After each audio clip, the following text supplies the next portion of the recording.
Well, I appreciate you this morning. Appreciate your time with us this morning. You know, uh, Gary's talked a lot about you.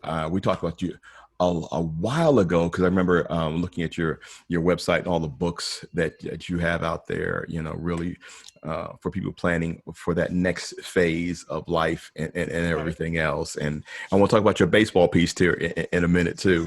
Okay. Um, but tell me a little bit. I see that, Alan Spector, and you're dealing with kind of that non-financial guidance of people into retirement and things of that nature. Take a step back for me. Where did all that come from? How do you get to that point? Now you're this lifestyle guru for retirement. Yeah, so that's a great place to start, I think, Anthony. Um, a few years before I retired, I was working for the Procter and Gamble company. And a few years before I retired, I thought, maybe it'd be a good idea for me to learn a little bit about what this might look like. And so I started talking to former P&G colleagues of mine who had already retired. And I asked them questions like, how did you make the transition? What's working for you? What's not working for you? What surprised you? And what I heard was, to be quite frank, disturbing. Many of them were struggling in retirement. They hadn't found their footing. And so I thought to myself, hey, I need to learn more about this for myself because I'm approaching retirement. And I talked about it with a friend of mine, a colleague of mine, Keith Lawrence, and we began studying retirement together. We read all the books we could find. Um, we looked at all the retirement relevant research, and we started interviewing other folks, not just Procter and Gamble retirees, but others. And we got to a point after doing that, before we retired, but we got to a point where we said to ourselves, maybe we know enough now that not only is it for our own benefit, but we might have something that we can share with others. Mm-hmm. So we planned a couple of public workshops, just kind of said, hey, y'all come. Mm-hmm. And most of who showed up were Procter and Gamble folks who knew us and that sort of thing. But after one of the workshops, somebody came up to us and said, this is great. Where can I buy your book? Well, we don't have one. But as it turns out, when I did retire, one of the things I did was to start writing. And after I finished my second book, Keith said, we were far enough ahead of this retirement thing. Why don't we write the retirement book? I said, great. So my third book turned out to be Your Retirement Quest. Mm-hmm. And we've continued to run workshops ever since. That was published a little over a decade ago, and it seemed to be standing the test of time. So that's kind of how I got into all of this. Yeah, it's amazing. We talk a lot at the RVO about relationship because relationship is so important. And what you find is our country was rooted in financial value. I mean, that was a cornerstone of building of capitalism and everything else. And you transition that into a process of intellectual value, process everything. But I think what's old and new are relationships, mm-hmm. caring about people and pouring into people's lives and creating an opportunity for them to be their very best self. In what's right. Doing that. And when I hear you talk about this, because into retirement, money does matter. But what I find is people are more interested in relationships and being around others in doing that. Why did that become such a, I understand coming from Procter & Gamble and realizing that people needed that, but it truly is a focus for you now in what you do. Why so much so? Well, it really is. One of the things we talk about in Your Retirement Quest and in these workshops is what we call the 10 key elements of a fulfilling retirement. And one of those key elements is giving back. And so, yes, Keith and I run this as a business. We don't break the bank of the people who ask us to do the workshops, but we also treat it as a giving back opportunity. And one of the things we learned as we were researching the book is there's actually been some research done several different ways that shows that for people who volunteer, who give back, they get more out of the experience than the person they're helping. And so I think a lot of this that's enabled me and motivated me to continue to do it is that it's personally very satisfying to look into the face, whether in real life or on Zoom like we're doing now, Yeah. to look on the face to somebody who hadn't thought about this before, who maybe had planned for retirement, but only the financial part, which is necessary but not sufficient, and see the light come on and say, ooh, here's some things I need to think about that I hadn't. That's personally satisfying. And oh, by the way, it helps them as well. So I think that's what's kept me going.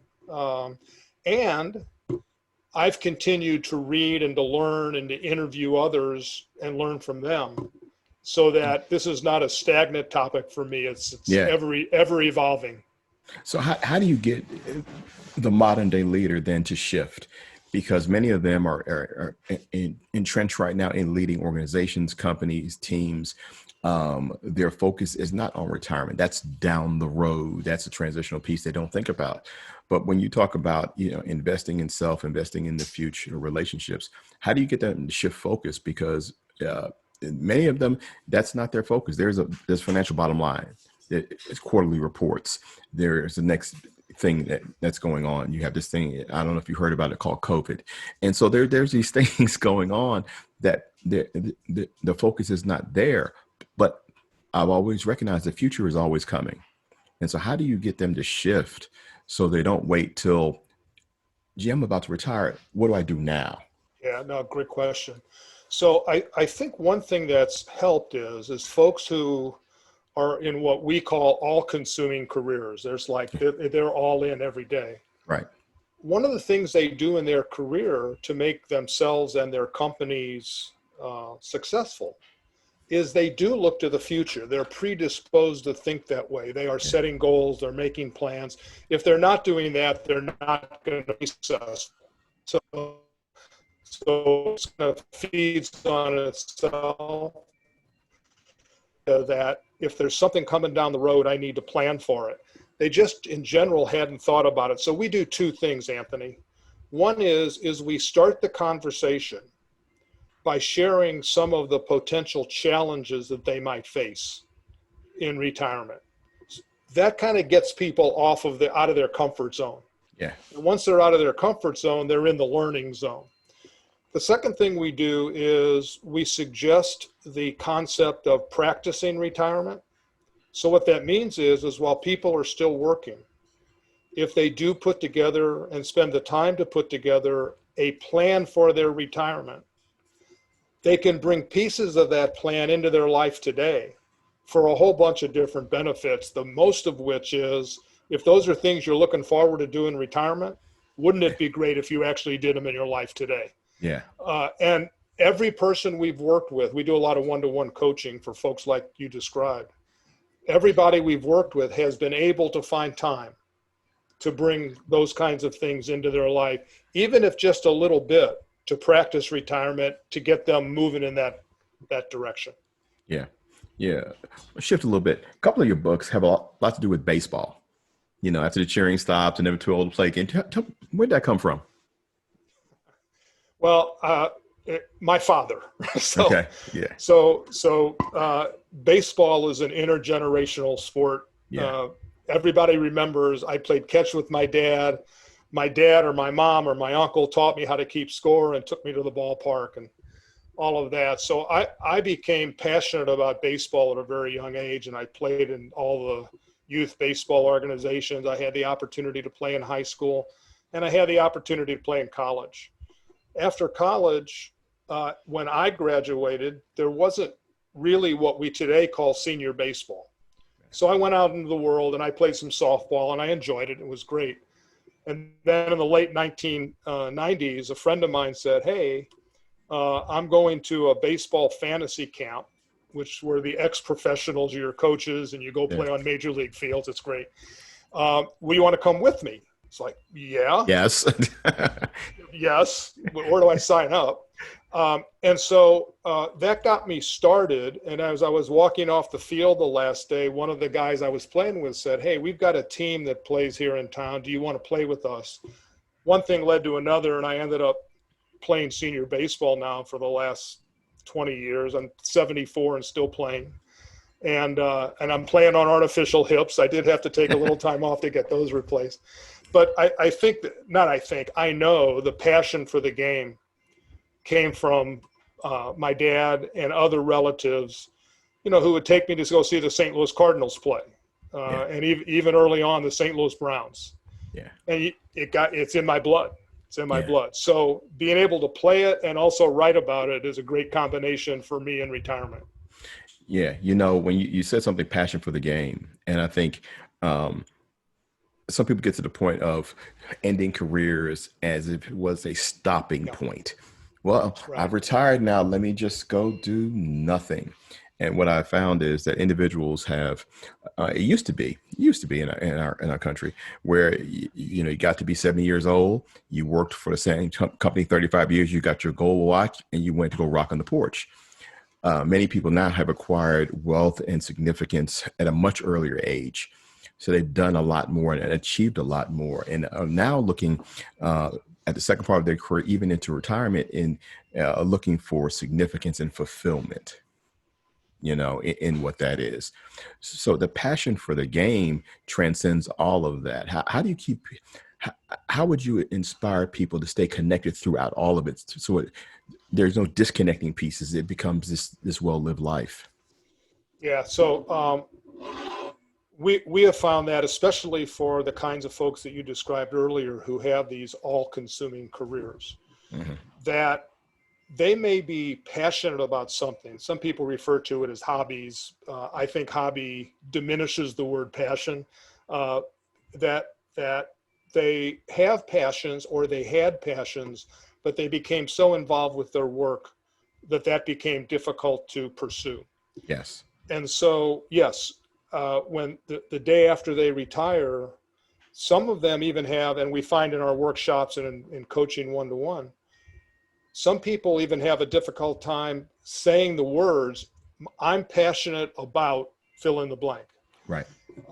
One of the questions we ask them to get them started thinking about that goes back to the concept I talked about earlier with my dad and me. We asked them the question, what were you passionate about when you were 10 years old? And they go like, who cares? Right. Well, it turns out to be a question that is really thought-provoking for most folks, because at that age, 10-ish, we're old enough to know what we like to do, but life hasn't gotten in the way yet of keeping us from doing it. Right. And so for me, literally, if I had a baseball bat or a book in my hand when I was 10 years old, I was good to go. And here I am in retirement playing baseball, writing about baseball, writing other books, and doing other things related to baseball, by the way. But so I think there are ways for folks who haven't thought about it for a while to get back into their minds and their hearts about what they're passionate about. And it could be anything. It could be, I remember I loved to be out in the garden with my mom. I loved to go traveling with my family. I loved. Whatever that is, it tends to spark what really turns them on. And again, going back to the concept of practicing retirement, if you can identify as what those are and bring a few of those things into your life while you're still working, it makes that transition much smoother. Yeah, definitely so. Definitely so. I think many people are searching for what that next is, and without planning it out. And if you don't plan it out, it's future's going to happen. And I want to have a role in what that is. Exactly. Let me ask you a question. If you had to think back to the 22-year-old you, okay, what would you tell yourself with all the wisdom you have right now? What would you tell yourself? Whoa, the 22-year-old me. Okay, so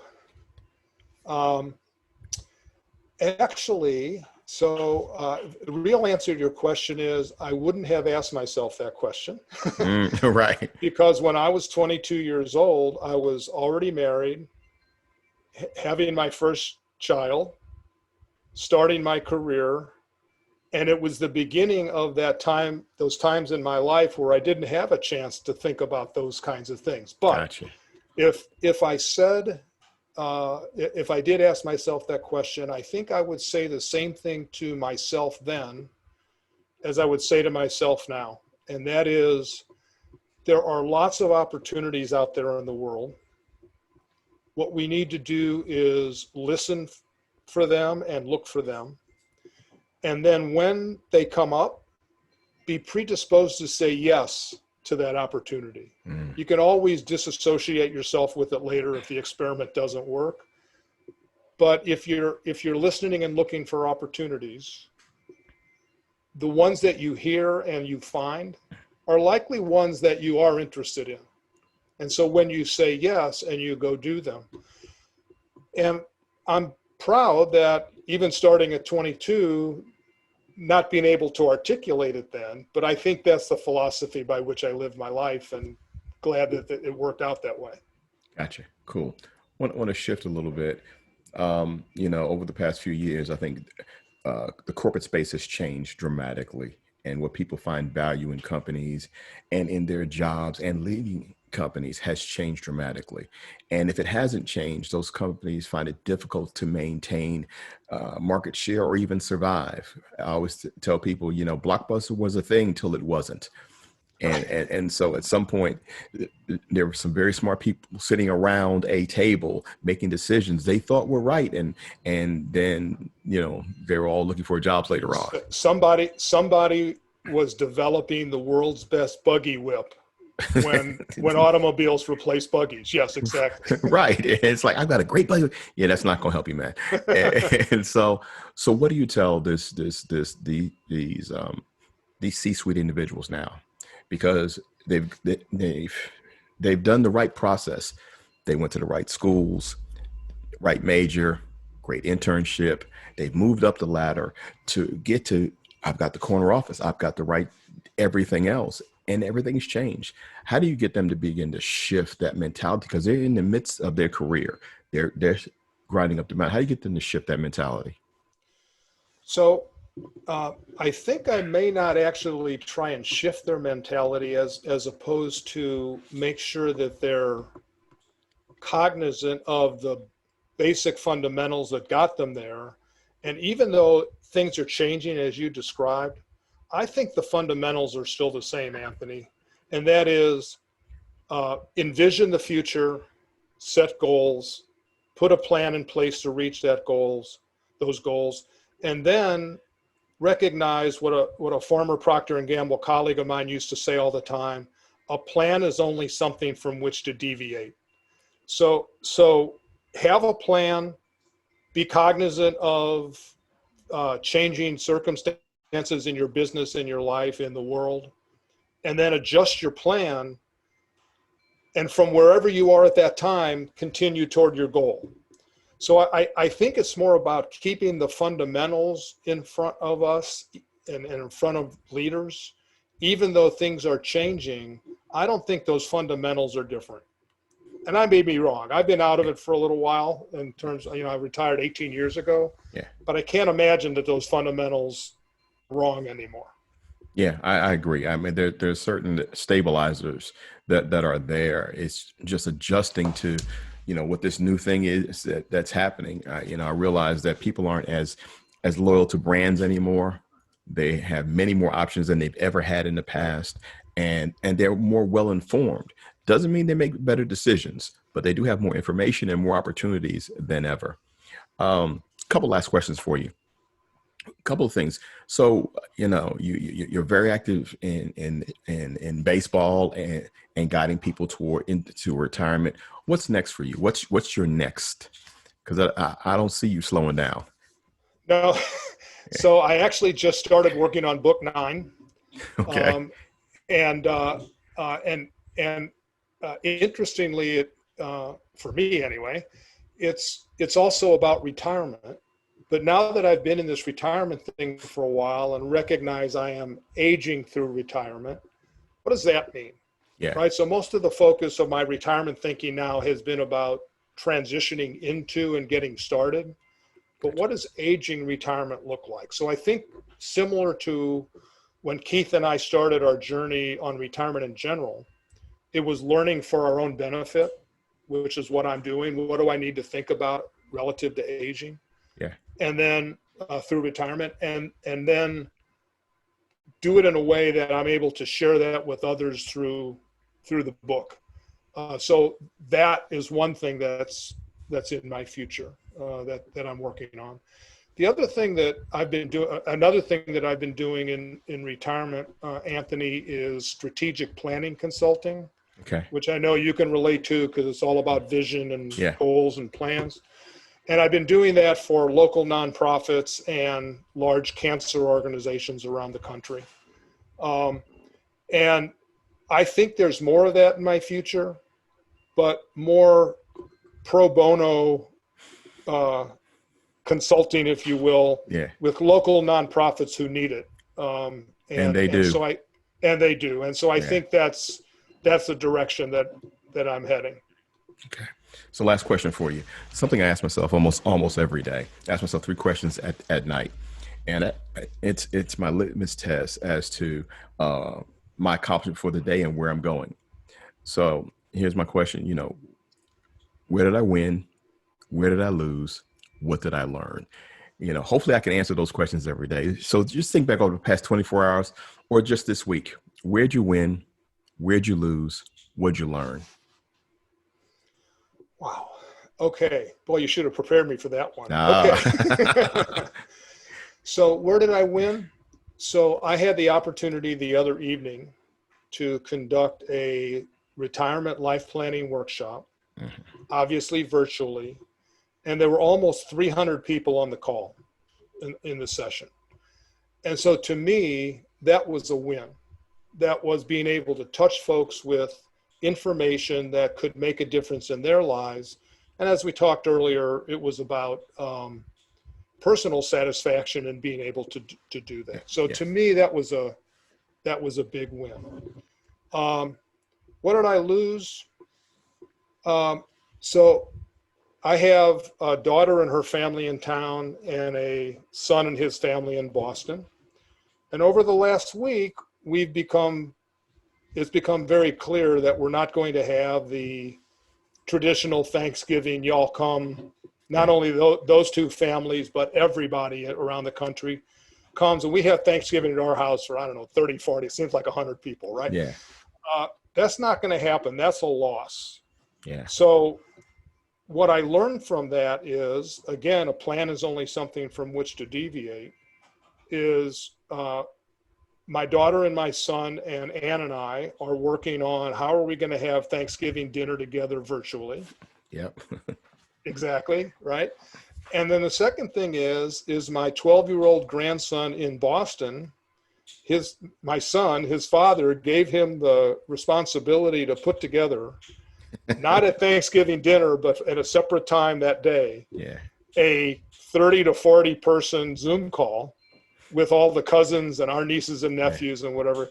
So what I not so much learned, but reinforced is that if you have a plan and you have goals in mind, that when things don't go well, you can still modify around that plan, keep your goals in mind and move forward. Is that what you were looking for? That little nugget of wisdom is so good right there. Have a plan is on something to deviate from that. I think that is so good because if you have that, at least the rudder on the boat is going in the right direction. I always say the waves and the winds will come, but I'm going in the right direction. I think people need that right now. They're trying to figure it out right now. Anthony, if I just take one more second here, one of the ways we talked about this at Procter & Gamble was if you're here and you want to go here and that's your goal, you're going to get on a path to go there, and for sure you're going to get knocked off that path.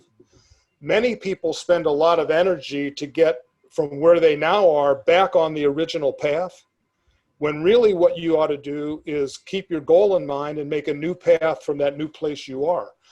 And that is so energizing to think about problems that way, because the problems then show up as opportunities instead of problems. That is so true. That is so incredibly true. And I learned this through technology the hard way, through my GPS. One word, recalculating. and so, I turned down here. I was like, oh, how do I get back? It's like, no, I got you. Recalculating. There's another route. And so life is the same way. Yep. Let's recalculate. Yes, this bump is going to come. COVID is a bump. Recalculating. because I it's love thinking that. ahead. It's thinking Yeah. ahead. Its purpose is to get me to my location with minimal difficulty, whichever way I go. Only thing it wants to know initially is where I am and where do I want to go. And it's thought out 1,000 different ways of getting there. Nice. I'm going to use that recalculating analogy. I love that. Oh, I I'm going to love it. steal that from you. I got it. Take it with you, because I was I like, got it. oh, that makes sense. Oh, wait a minute. You might be smarter than me. Let me listen to you. Because if I didn't need it, but it helps a lot. I'll borrow or steal anything I can to make things better. I tell people I steal stuff all the time. That was real good. I'm going to take that from you. Take that. Thank It's you very mine much. now. It's mine now, right? So take that with you, my friend. Hey, I love in the future to talk to you some more. And there's some people I want to connect you with. Just talking to a gentleman who deals with athletes, and athletes hit retirement much earlier. And so I think maybe having the two of you talk, because he coaches athletes on that transition out. And so I think a lot of them need that because they don't know, or they think they know. And, we're not talking about always the premier athlete that can afford to have those people around him, but the average athlete who's making money now, or has made money and now is retiring, is trying to figure out what is life like now. They didn't plan, to be retired at 35 with, and so it's a real thing. So I want to make sure I connect the two of you on that. And I'd look forward to that, because that was the foundation of the book. After the cheering stops, I had a chance to talk to a lot of retired professional athletes, and they tell the same story. Not only didn't they think about it, they didn't want to think about it. Well, they don't think about it because that's the end. And for many of them, they don't have any other marketable skills. This is what they've done. I've got a friend play baseball. He got drafted out of high school. So there was nothing else that he prepared his life to do other than fish.